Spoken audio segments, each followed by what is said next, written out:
자산관리스쿨의 김정입니다.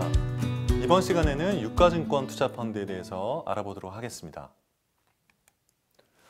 자, 유가증권 펀드는 가치를 가지고 있는 증권에 투자하는 펀드를 말씀드릴 수 있겠는데요. 우리가 쉽게 생각하면 주식이나 채권과 같은 거를 예를 들 수 있겠죠. 그래서 이러한 주식이나 채권과 같은 가치를 가지고 있는 증권에 또는 이러한 증권을 기초자산으로 해서 만들어진 파생상품의 전체 자산의 50%를 초과해서 투자하는 펀드를 우리가 증권집합투자기구다라고 말씀을 드릴 수 있겠고요. 아마도 투자자분들한테 가장 좀 많이 와닿는 그리고 주위에서 많이 볼 수 있는 형태의 펀드가 아닐까라는 생각이 듭니다. 유가증권 펀드는요, 크게 투자 지역에 따른 분류에 따라서 국내에서 설정돼서 투자하는 그런 펀드와 그리고 해외에서 만들어져서 국내로 수입되어 와서 우리가 투자할 수 있는 그런 유형의 펀드 두 가지로 크게 구분을 할 수 있겠는데요.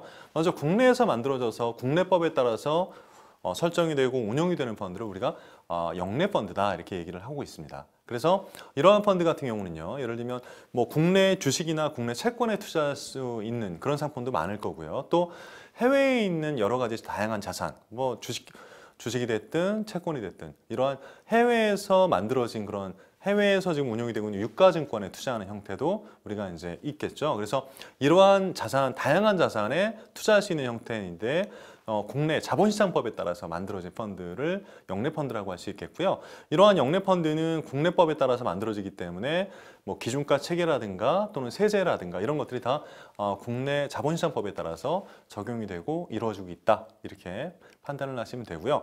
반면에 이제 여객펀드 같은 경우는 해외법에 따라서 만들어진 펀드를 가지고 국내로 들여와서 국내 투자자분들이 투자할 수 있게끔 열어진 그런 펀드다라고 보시면 됩니다. 그래서 지금 구분이 나오고 있는데요. 영내펀드와 여객펀드를 보시면 영내펀드는 국내 대부분에 있는 운용사들이 운용을 하는 형태고 여객펀드는 해외에서 지금 활동을 하고 있는 해외 운용사들이 운용을 하겠죠. 그래서 해외에 수탁하는 그런 형태고 또 영내펀드는 국내 수탁을 하는 형태고요.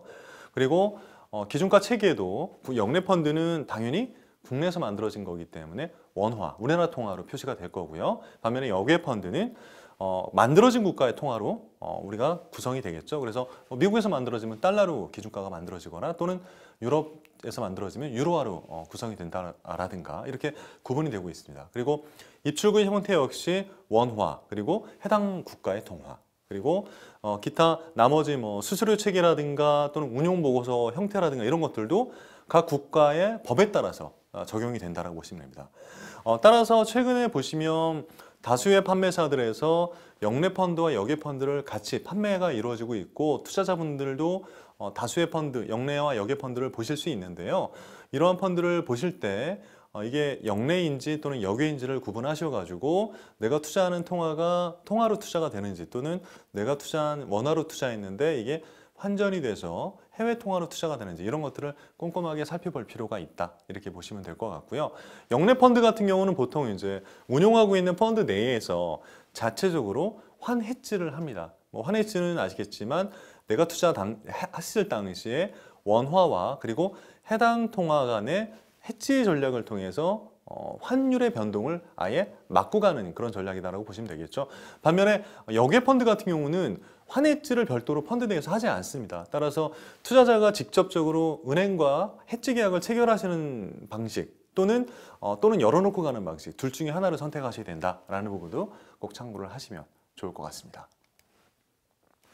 자, 유가증권 펀드의 대표적인 상품으로 우리가 주식형 펀드를 예를 들 수 있겠죠. 그래서 주식형 펀드는 유가증권 중에서도 특히나 주식의 60% 이상의 자산을 투자하는 형태를 주식형 펀드라고 할 수 있겠고요.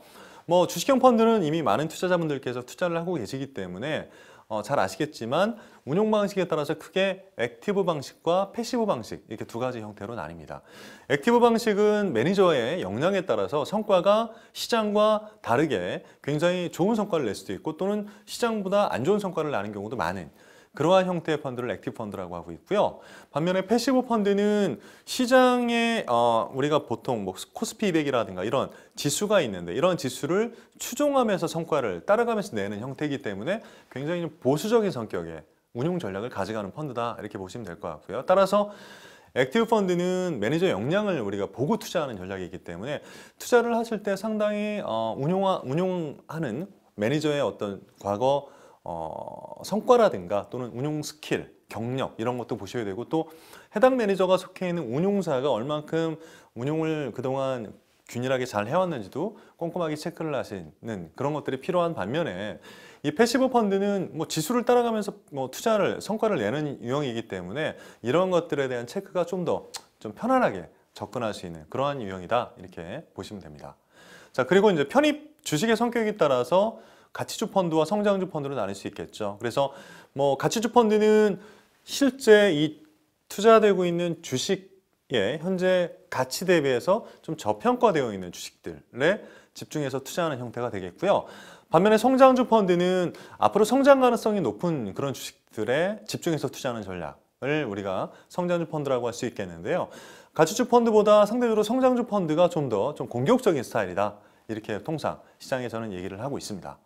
자, 그리고 이제 시가총액에 따른 분류 방식으로 대형주에 투자하는 펀드와 그리고 좀 더 작은 주식에 투자하는 중소형주 펀드가 있겠죠. 그래서 좀 더 나는 안정적인 주식에 투자를 하고 싶다라고 하시면 아무래도 대형주에 투자를 많이 하는 대형주 펀드를 선택하시면 될 것 같고, 좀 더 나는 좀 향후 성장성에 투자해서 좀 베팅해 보고 싶다라고 생각하시면 중소형주 펀드에 투자를 하는 방식이 필요할 것 같습니다. 기타 굉장히 많은 형태의 다양한 섹터에 투자하는 펀드들, IT 섹터에 집중 투자하는 펀드도 있을 수 있겠고요. 또는 자동차 펀드, 또는 최근에 좀 이슈가 되고 있는 남북 경협과 관련된 이러한 sek터에 집중 투자하는 펀드도 있을 수 있겠고요. 또 테마 펀드도 있습니다. 그래서 코스닥에 집중 투자한다든가, 또는 블루칩에 집중 투자하는 펀드라든가, 또는 나는 한국의 대표적인 5대 그룹에만 투자하는 펀드를 찾고 싶다, 이런 펀드도 이미 시장에 나와 있죠. 그리고 이런 펀드 외에도 최근에 또 많이 유행을 이끌고 있는 IPO에 집중 투자하는 이런 공모주 펀드, 이러한 형태 등 굉장히 다양한 유형의 섹터 펀드와 테마 펀드가 현재 투자자들의 선택을 기다리고 있다, 이렇게 보시면 될 것 같습니다. 자, 주식형 펀드의 운용 전략으로는 앞서 제가 잠깐 설명을 드렸지만 액티브 펀드와 패시브 펀드를 크게 나눌 수 있고요. 특히 액티브 펀드 같은 경우는 운용 전략이 굉장히 중요한데요. 이 운용 전략의 매니저의 어떤 스킬이라든가 또는 해당 자산을 운용하는 운용사의 어떤 컬러가 묻어 있다고 보시면 될 것 같고요. 따라서 우리가 어떤 펀드를 선정하실 때, 특히 주식형 펀드를 선정하실 때는 이 펀드의 포트폴리오 전략이 어떻게 구성이 되고 있는지, 또 그리고 이 펀드에서 가지고 있는 벤치마크 또는 종목군이 어떤지, 또는 포트폴리오에 전체 편입되어 있는 종목 숫자, 그리고 이 펀드에서 구성하고 있는 자산들의 위험이 얼만큼 적은지 큰지까지도 같이 체크하시는 전략이 필요하다라고 보시면 될 것 같습니다. 자, 벤치마크 굉장히 중요하죠. 그래서 특히 주식형 펀드는 벤치마크 굉장히 중요한데요. 대표적인 사례가 밑에 좀 열거되어 있는 것처럼 국내 시장에 투자하는 펀드는 코스피 또는 코스피 200 또는 배당과 관련된 주식 지수를 추정하는 코디라든가, 또는 최근에 여러 가지 기업 지배 구조가 좋은 그런 기업들을 묶어서 만든 코지와 같은 이러한 다양한 유형의 지수가 시장에 나와 있는데요. 이러한 지수 중에서 특정한 지수를 추종하면서 벤치마크를 만들고, 이러한 지수를 나는 또는 초과 성과를 내겠다, 또는 이런 기업에 집중 투자하겠다, 이러한 전략을 가져가는 게 바로 벤치마크를 구성하는 전략이기 때문에 펀드를 우리가 선택하실 때 첫 번째로 보셔야 될 게 바로 이제 이 벤치마크가 어떤 건지를 꼼꼼히 체크하시는 게 필요하고요. 국내에 대한 예를 드렸는데 해외 쪽도 마찬가지입니다. 미국에 투자하는 펀드라고 하면은 다우 30이라든가 또는 나스닥 지수를 추정한다든가, 또는 중국에 투자할 때는 상해 A 증시를 투자한다든가, 이런 벤치마크를 어떤 거로 가져가느냐에 따라서 펀드의 컬러가 달라지기 때문에 처음 펀드를 투자하실 때 또는 선정하실 때는 벤치마크를 꼼꼼하게 체크하시는 게 필요합니다. 자, 앞서 소개가 잠깐 있었지만 좀 더 디테일하게 설명을 드리면 액티브 펀드와 패시브 펀드가 우리가 주식형 펀드의 큰 분류, 두 가지 분류라고 보시면 될 것 같은데요. 액티브 펀드는 상대적으로 매니저의 스킬 또는 운용사의 적극적인 운용 전략에 따라서 성과가 차이가 나기 때문에 이런 것들을 꼼꼼하게 체크를 하셔야 되고요. 매니저의 스킬이라든가 운용사의 운용에 대한 노력이 더 들어가는 그런 유형이기 때문에 아무래도 투자할 때 위험도 조금 높다라고, 기대 수익도 높지만 위험도 그만큼 높아지고요. 또 비용, 내가 투자할 때 지불하는 보수 있죠? 이 비용도 상대적으로 좀 높게 들어간다라고 보시면 될 것 같습니다.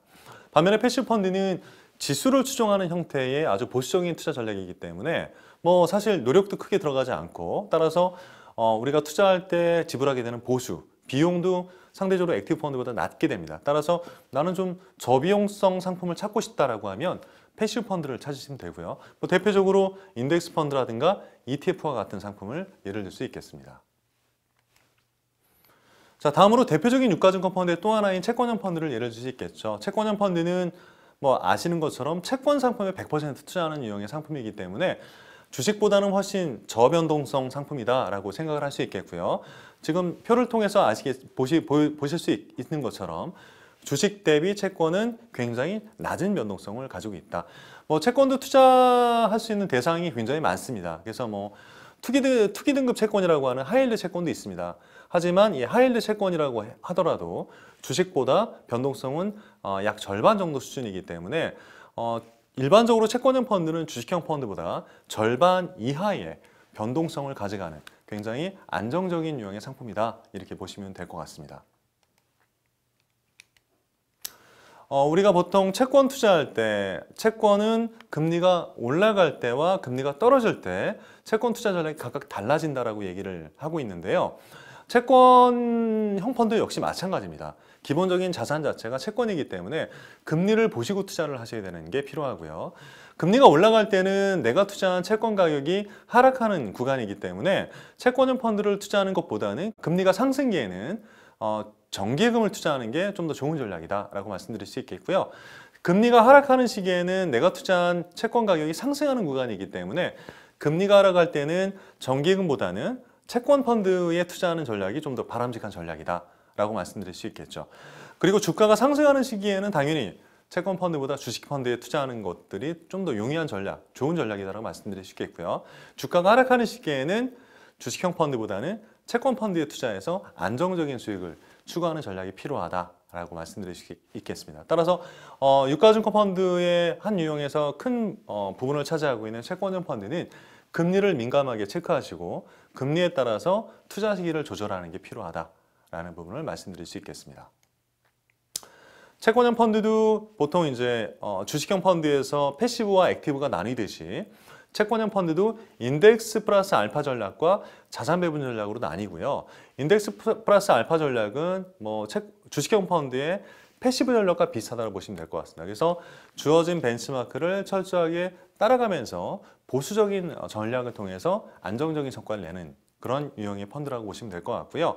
자산 배분 전략은 벤치마크와 무관하게 여러 가지 유형의 채권을 배분하면서 투자하는 전략이기 때문에 다소 액티브적인 전략이다라고 보시면 될 것 같고, 채권 액티브 전략이 바로 이제 자산 배분형 펀드다, 이렇게 생각을 하시면 됩니다. 자, 여기에 더해서 뭐 앞서 말씀드린 것처럼 투기 등급 채권에 집중적으로 투자하는 그런 공격적인 수익 추구형 채권형 펀드도 있겠고요. 그리고 뭐 ABS라든가 또는 MBS와 같은 채권 파생 상품에 집중적으로 투자하는 이런 파생 상품, 파생 채권 투자형의 상품도 최근에는 시장에서 많이 나오고 있으니까 참고적으로 보시면 될 것 같습니다. 채권의 유형에 따라서 분류를 해보면 채권형 펀드에도 굉장히 여러 가지 유형이 있는데요. 뭐 국가나 또는 공기업에서 발행하는 국공채에 집중 투자하는 펀드, 그리고 일반 회사가 발행하는 회사채에 집중 투자하는 펀드, 그리고 앞서 말씀드린 것 같이 투기 등급 기업들이 주로 발행하는 또는 투기 등급의 국가가 발행하는 하이힐드 채권에 집중 투자하는 펀드, 이렇게 세 가지 유형으로 나뉠 수 있겠고요.